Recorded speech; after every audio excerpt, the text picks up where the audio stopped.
সর্বভক্তবৃন্দের শ্রীচরণে।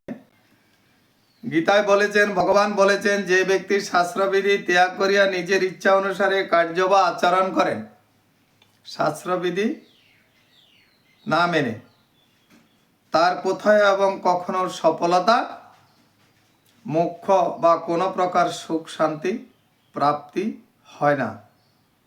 শ্রুতি স্মৃতি পুরাণাদি পঞ্চরাত্র বিধি বিনা। তাহলে ভগবান নিজ মুখে গীতাতে বলেছেন,